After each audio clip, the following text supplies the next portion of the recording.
नमस्कार दोस्तों, स्वागत है आप सभी का संकल्प स्टडी पॉइंट उत्तराखंड में।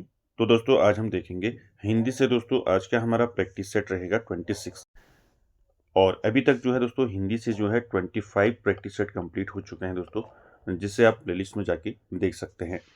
चलिए दोस्तों स्टार्ट करते हैं आज का सेशन और आप सभी लोग दोस्तों वीडियो के एंड तक जरूर बने रहें। पहला क्वेश्चन लेते हैं दोस्तों आज का और साथ ही साथ आप लोग आंसर करते हुए चलेंगे। पहला क्वेश्चन देखते हैं आज का और आंसर करेंगे पहले क्वेश्चन का। पहला क्वेश्चन है उत्पत्तिवाद या आरूपवाद किस आचार्य के मत को कहा जाता है। उत्पत्तिवाद या आरूपवाद जो है किस आचार्य के मत को कहा जाता है। ऑप्शन देखिए, भट्ट नायक, भट्ट लोलट, आचार्य शंकुक या फिर आचार्य अभिनव गुप्त। क्या हो जाएगा right answer question number first का राइट आंसर हो जाएगा ऑप्शन बी। आपका राइट आंसर हो जाएगा भट्ट लोलट। ठीक है, तो याद रखेंगे उत्पत्तिवाद या आरूपवाद किस आचार्य के मत को कहा जाता है। भट्ट लोलट के मत को कहा जाता है। ठीक है, याद रखेंगे। भट्ट लोलट जो है दोस्तों, ये आप जानती हैं भारतीय काव्य शास्त्र के एक प्रमुख आचार्य रहे हैं दोस्तों। ठीक है, जिन्होंने भरत मुनि के रस सूत्र की व्याख्या की थी। ठीक है, इसको आप याद रखेंगे। भट्ट लोलट के अनुसार दोस्तों आपको याद रखना है, भट्ट लोलट के अनुसार रस जो है किसी नाटक के पात्र में उत्पन्न होता है, न कि दर्शक में। ठीक है, और दर्शक जो है नट के अभिनय को देखकर उस भाव का क्या करता है, अनुभव करता है। तो ये भट्ट लोलट के अनुसार है, तो आप सभी ने पढ़ा है, तो यहाँ पर बी ऑप्शन राइट हो जाएगा। चलिए आगे चलते हैं क्वेश्चन नंबर 2 में। क्वेश्चन नंबर 2 का आंसर करेंगे, आचार्य शंकुक के मत को किस नाम से जाना जाता है।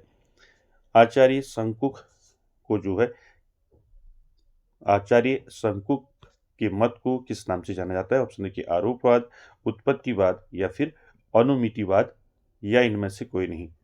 क्या हो जाएगा क्वेश्चन नंबर 2 का राइट आंसर, आचार्य शंकुक के मत को किस नाम से जाना जाता है। तो राइट आंसर हो जाएगा अनुमितिवाद। ठीक है, यहाँ पर सी ऑप्शन राइट हो जाएगा। ठीक है, आचार्य शंकुक आप जानते हैं, आचार्य शंकुक जो है ये जो है दोस्तों आपको याद रखना है, ये भी एक जो है भारतीय काव्य शास्त्र के एक प्रमुख आचार्य रहे हैं, आचार्य शंकुक। ठीक है, इन्होंने कौन सा मत दिया, अनुमितिवाद। ठीक है, और साथ ही साथ याद रखेंगे जो आपके आचार्य शंकुक थे ये किससे प्रभावित थे। ठीक है, ये दोस्तों न्याय दर्शन से प्रभावित थे। ठीक है, न्याय दर्शन। ठीक है, न्याय दर्शन से ये प्रभावित थे दोस्तों, याद रखेंगे। और साथ ही साथ दोस्तों भरत मुनि के रस सूत्र के प्रमुख व्याख्याकारों में से एक थे दोस्तों आचार्य शंकुक। ठीक है, अनुमितिवाद क्या था, अनुमितिवाद जो है इनका क्या था, जब दर्शक जो है नट के अभिनय को देखकर क्या करते हैं, रस का अनुमान करता है, तो उसे कहते हैं अनुमितिवाद। ठीक है, याद रखेंगे इसको। चलिए आगे चलते हैं क्वेश्चन नंबर 3 में। क्वेश्चन नंबर 3 का आंसर करेंगे। 3 है, आचार्य शुक्ल के अनुसार साधारणीकरण जो है किसका होता है। तो आचार्य शुक्ल के अनुसार जो है आपको बताना है साधारणीकरण जो है किसका होता है, कवि की अनुभूति का, सहृदय सामाजिक चित्त का, और सी ऑप्शन देखिए आलम्बनत्व धर्म का या फिर उपयुक्त सभी का। तो राइट आंसर क्या हो जाएगा क्वेश्चन नंबर 3 का, साधारणीकरण जो है ये सिद्धांत दोस्तों किसने दिया था, ये भी आपको याद रखना है। जो साधारणीकरण सिद्धांत है दोस्तों, किसने दिया था, ये दिया था दोस्तों, किसने दिया था, भट्ट नायक ने। ठीक है, किसने दिया था ये, भट्ट नायक ने दिया था ये। ठीक है, भट्ट नायक। ठीक है, भट्ट नायक ने दिया था ये। ठीक है, साथ ही साथ दोस्तों यहाँ पर राइट आंसर क्या हो जाएगा, 3 का राइट आंसर हो जाएगा आलम्बन तत्व। ठीक है, ये आपका सी ऑप्शन राइट हो जाएगा। ठीक है, आलम्बन धर्म का यहाँ पर राइट आंसर सी हो जाएगा। ठीक है, साथ ही साथ दोस्तों जो साधारणीकरण है, मैंने बताया आपको साधारणीकरण जो है ये किसने दिया था, ये भट्ट नायक का है। ठीक है, ये सिद्धांत। और साथ ही साथ जो ये सिद्धांत है साधारणीकरण जो है आपको याद रखना है, भारतीय काव्य शास्त्र में रस निष्पत्ति की एक प्रक्रिया है दोस्तों साधारणीकरण, जिसमें काव्य या नाटक के विशिष्ट पात्र देश काल और भाव विशेष न रहकर सामान्य बन जाते हैं। इससे पाठक या दर्शक के निजी राग द्वेष नष्ट हो जाते हैं और वह रचना के साथ एकात्मकता स्थापित कर रस का आनंद ले पाता है। तो साधारणीकरण दोस्तों आप ऐसे समझ सकते हैं, साधारणीकरण जो है एक वह प्रक्रिया है जो साहित्य में वर्णित असाधारण को क्या कर देता है, साधारण बनाकर पाठक के हृदय में समान भाव जगा देता है। ठीक है, तो याद रखेंगे साधारणीकरण क्या है। साधारणीकरण जो है वह प्रक्रिया है जो साहित्य में वर्णित असाधारण को क्या कर देता है, साधारण बनाकर पाठक के हृदय में जो है क्या करता है, समान भाव जगाता है। चलिए आगे चलते हैं क्वेश्चन नंबर 4 में। 4 का आंसर करेंगे। 4 है दोस्तों, रस को व्यंजना व्यापार किसने कहा है। मोस्ट इंपॉर्टेंट आपको बताना है, रस को जो है व्यंजना व्यापार किसने कहा है। ऑप्शन देखिए, भरत मुनि, मम्मट, अभिनव गुप्त या फिर आनंद वर्धन। क्या हो जाएगा राइट आंसर यहाँ पर 4 का, रस को व्यंजना व्यापार किसने कहा है। राइट आंसर हो जाएगा अभिनव गुप्त। ठीक है, नाम याद रखेंगे, रस को जो है व्यंजना व्यापार किसने कहा है, तो अभिनव गुप्त ने कहा है, याद रखेंगे। ठीक है, सी ऑप्शन राइट हो जाएगा। अभिनव गुप्त दोस्तों आपने पढ़ा होगा, अभिनव गुप्त जो है ये क्या थे, एक दार्शनिक रहे हैं दोस्तों। ठीक है, महान दार्शनिक रहे हैं अभिनव गुप्त, और ये रहे हैं दोस्तों कश्मीर के। ठीक है, कश्मीर के ये महान जो है दार्शनिक थे दोस्तों। ठीक है, अभिनव गुप्त। ठीक है, साथ ही साथ दोस्तों अभिनव गुप्त जो है ये जो है इनका जो मत है अभिनव गुप्त का, वो है शैव दर्शन पर आधारित। ठीक है, अभिनव गुप्त का जो दोस्तों मत है ये क्या है, शैववाद। ठीक है, यानी कि शैव दर्शन।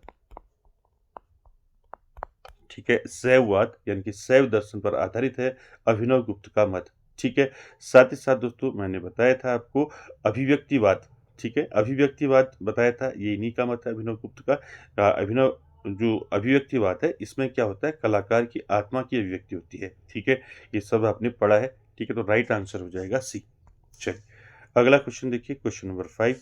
5 का आंसर कीजिए, इनमें से कौन सा स्थायी भाव नहीं है पूछा है। ठीक है, इनमें से कौन सा एक स्थायी भाव नहीं है। ऑप्शन देखिए, विस्मय, शोक, भय, हर्ष। क्या हो जाएगा यहाँ पर राइट आंसर 5 का, इनमें से कौन सा स्थायी भाव नहीं है। तो यहाँ पर देखिए दोस्तों, नहीं है पूछा है। देखिए विस्मय जो है स्थायी भाव होता है। ठीक है, शोक भी है, भय भी है। ठीक है, लेकिन हर्ष जो है आपका स्थायी भाव नहीं होता है। तो यहाँ पर डी ऑप्शन राइट हो जाएगा। ठीक है, बात करें तो स्थायी भाव की, तो हिंदी में मुख्य रूप से जो है 9 स्थायी भाव माने जाते हैं। ठीक है, जैसे आपका विस्मय हो गया, शोक हो गया, ठीक है, भय हो गया, क्रोध हो गया। ठीक है, क्रोध, ठीक है, पूछे जाते हैं, क्रोध हो गया। ठीक है, क्रोध के साथ साथ आपको याद रखना है उत्साह हो गया, उत्साह। ठीक है, क्रोध, उत्साह।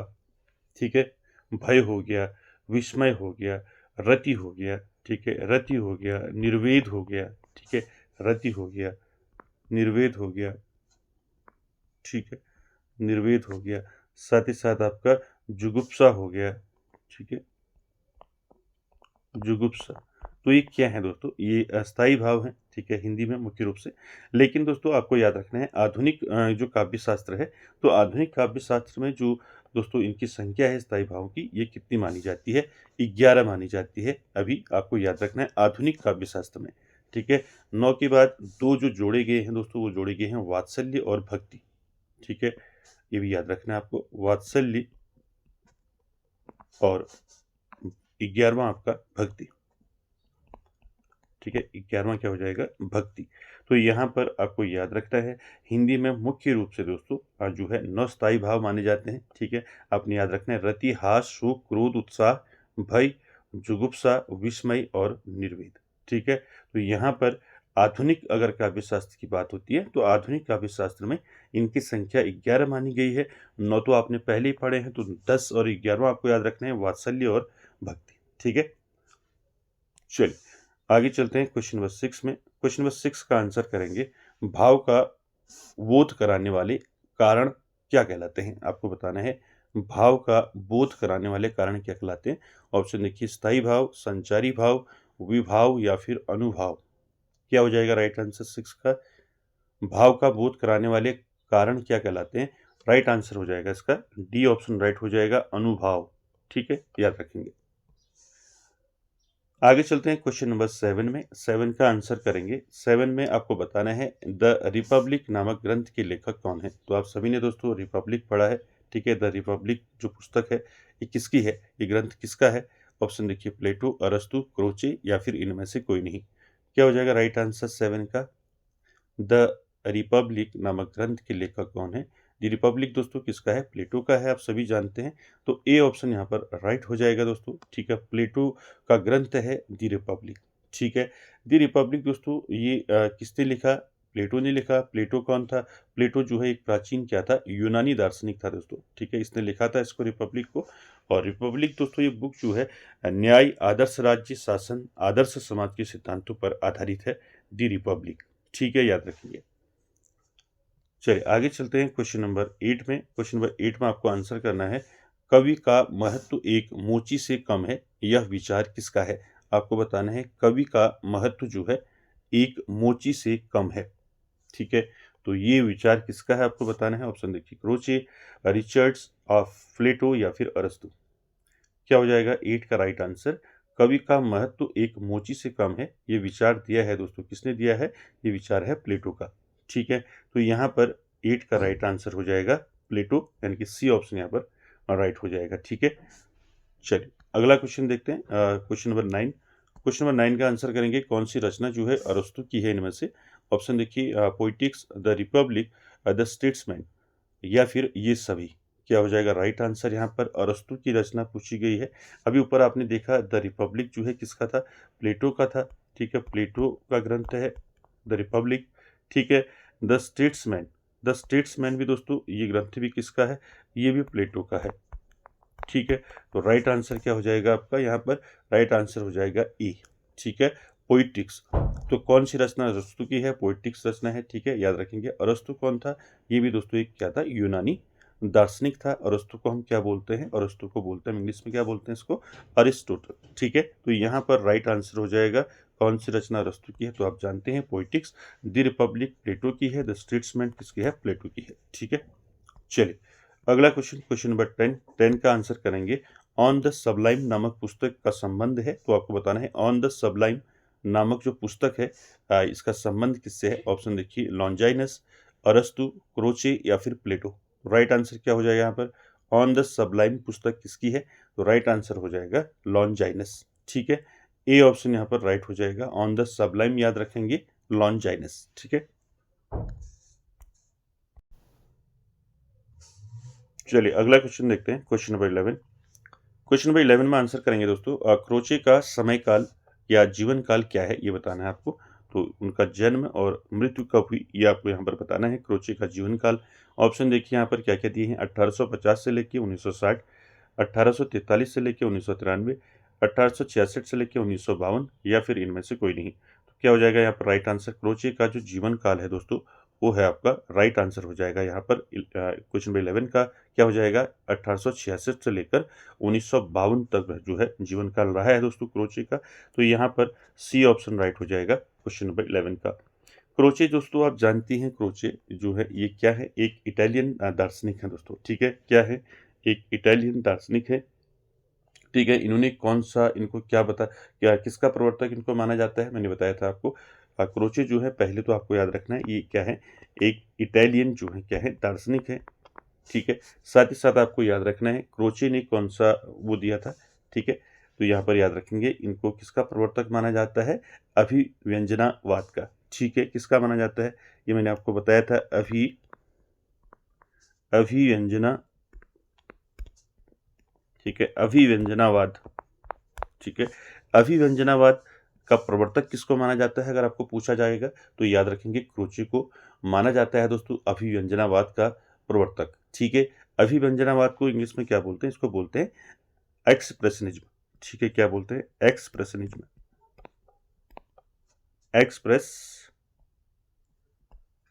एक्सप्रेशनिज्म, IONISM, ठीक है, याद रखेंगे।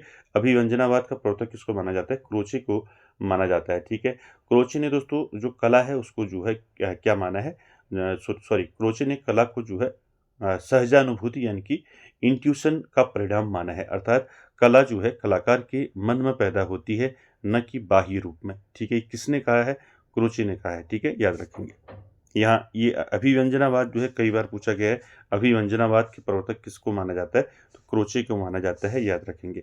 अगला क्वेश्चन देखिए, क्वेश्चन नंबर 12 है दोस्तों, प्रिंसिपल्स ऑफ लिटरेरी क्रिटिसिज्म नामक ग्रंथ के लेखक कौन है? आपको बताना है। प्रिंसिपल्स ऑफ लिटरेरी क्रिटिसिज्म नामक ग्रंथ किसने लिखा है? ऑप्शन देखिए, प्लेटो, I.A. रिचर्ड्स, फ्रांसिस बेकन या फिर लॉन्जाइनस। यहाँ पर 12 का राइट आंसर क्या हो जाएगा? राइट आंसर हो जाएगा I.A. रिचर्ड्स। ठीक है, यहाँ पर बी ऑप्शन राइट हो जाएगा। याद रखेंगे ये ग्रंथ किसका है, प्रिंसिपल्स ऑफ लिटरेरी क्रिटिसिज्म जो है ये रिचर्ड्स का है दोस्तों ग्रंथ। याद रखेंगे बी ऑप्शन राइट हो जाएगा। आगे चलते हैं क्वेश्चन नंबर 13 में। 13 का आंसर करेंगे कौन जो है कला को नैतिक मूल्यों से मुक्त मानता है। यहाँ पर आपको बताना है कौन जो है कला को नैतिक मूल्यों से मुक्त मानता है। ऑप्शन देखिए, लॉन्जाइनस, रिचर्ड्स, क्रोचे या फिर इनमें से कोई नहीं। क्या हो जाएगा राइट आंसर 13 का राइट आंसर हो जाएगा दोस्तों क्रोचे। मैंने वो बताया ना अभी आपको क्रोचे के बारे में कि क्रोचे जो है दोस्तों इन्होंने कला को जो है इंट्यूशन का परिणाम माना है, अर्थात कला कलाकार के मन में पैदा होती है, न कि बाह्य रूप में। तो दोस्तों कला को नैतिक मूल्यों से मुक्त माना है क्रोचे ने, तो यहाँ पर सी ऑप्शन राइट हो जाएगा। ठीक है, चलिए आगे चलते हैं 14 में। 14 में आपको बताना है क्रोचे ने सौंदर्यवाद की परिकल्पना करते हुए उसके कितने स्तर बताए हैं। मोस्ट इंपॉर्टेंट है, ऑप्शन देखिए 3, 4, 5 या फिर 8। क्या हो जाएगा राइट आंसर, क्रोचे ने सौंदर्यवाद की परिकल्पना करते हुए कितने स्तर बताए हैं। तो यहाँ पर राइट आंसर हो जाएगा दोस्तों 14 का क्या हो जाएगा, 4 स्तर बताए हैं। तो यहाँ पर बी ऑप्शन राइट हो जाएगा। ठीक है, साथ ही साथ आपको याद रखने हैं दोस्तों। ठीक है, जो क्रोचे ने सौंदर्यवाद के स्तर बताए हैं, यानी कि सौंदर्यवाद यानी कि कला के सृजन के 4 चरण। ठीक है, तो यहाँ पर जो 4 चरण हैं कौन कौन से हैं।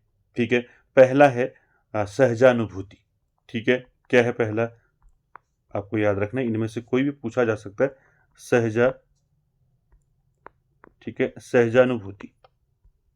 ठीक है, दूसरा आपको याद रखना है अभिव्यंजना। ठीक है, अभिव्यंजना। ठीक है, अभिव्यंजना दूसरा याद रखेंगे। तीसरा आपको याद रखना है, तीसरा उपयोगिता। ठीक है, क्या याद रखना है, उपयोगिता। ठीक है, उपयोगिता, उपयोगिता। ठीक है, चौथा आपको याद रखना है नैतिकता। ठीक है, नैतिकता।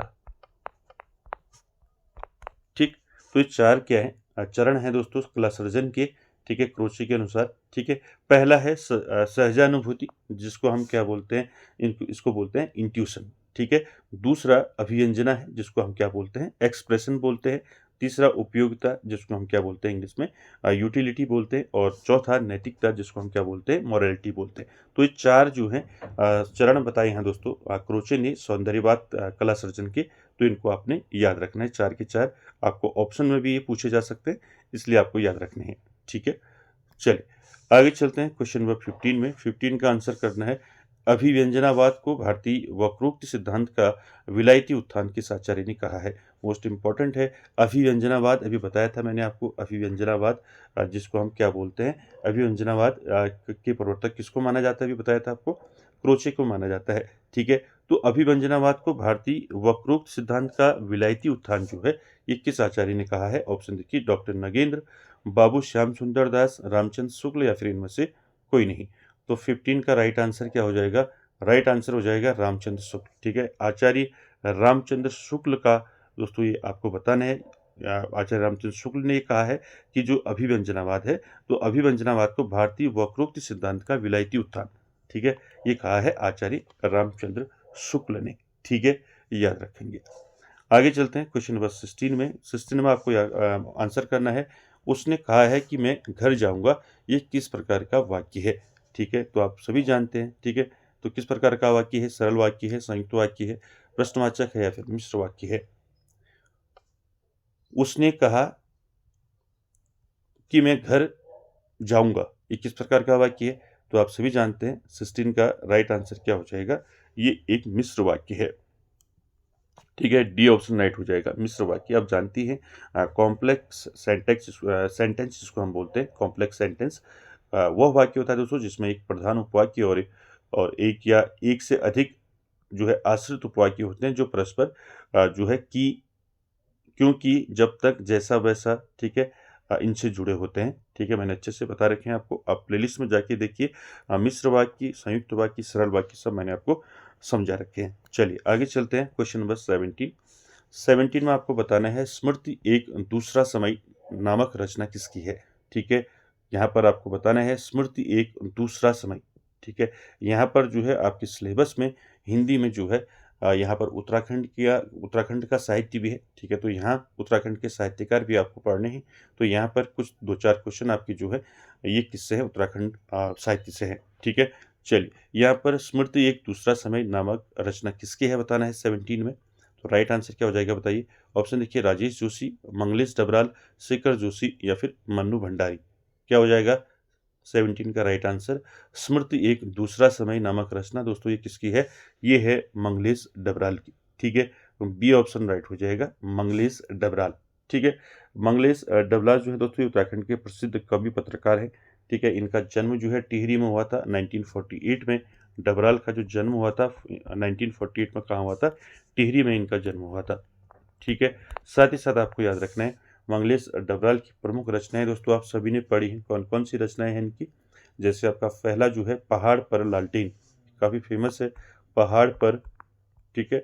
पहाड़ पर लालटेन किसकी रचना है, पहाड़ पर लालटेन ये रचना है मंगलेश डबराल की, ठीक है। साथ ही साथ आपको याद रखना है घर का रास्ता, ठीक है। ये सारी रचनाएं जो है डबराल की हैं। घर का रास्ता, घर का रास्ता, ठीक है, घर का रास्ता इनकी रचना है, ठीक है। साथ ही साथ हम जो देखते हैं ये इनकी रचना है।